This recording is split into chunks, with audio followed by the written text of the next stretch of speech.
Welcome back नाज़रीन। Bulletin की बाकायदा शुरुआत कंदासीं हिन अहम ख़बर सां। वज़ीर आज़म शहबाज शरीफ ऐं चीनी हम मनसब ली चियांग विच में वफ़द जी सतह ते मुलाक़ात थी आहे। पाकिस्तान ऐं चीन विच में मुख़्तलिफ़ शोबनि में मुफ़ाहिमती यादाश्तनामनि ते सहियूं थियूं।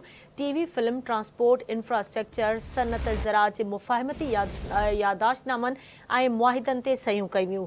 सिहत, समाजी, मुआशी तरक़ी ऐं गॾियल दिलचस्पी जे ॿियनि शोबनि में बि मुफ़ाहिमती यादाश्तनामनि ते ऐं मुआहिदनि ते सहियूं कयूं वयूं आहिनि। ॿिन्ही मुल्कनि सी पेक जे आला मयार जी तरक़ीअ लाइ आज़म जो इज़हार कयो। ॿिन्ही मुल्कनि गवादर खे इलाइक़ाई इक़्तिसादी मर्कज़ बणाइण ते इतफ़ाक़ कयो। ॿिन्ही मुल्कनि सी पेक मुख़ालिफ़नि जे ख़िलाफ़ पुख़्ते अज़्म जो इज़हार कयो। वज़ीर आज़म शहबाज शरीफ चीनी शहरियुनि ऐं मनसूबनि जी हिफ़ाज़त यकीनी बणाइण जो अज़्म वरचायो। पाकिस्तान सी पेक जे मनसूबनि मां भरपूर फ़ाइदो वठी रहियो आहे। वज़ीर आज़म शहबाज शरीफ जो इहो चवणु हुयो।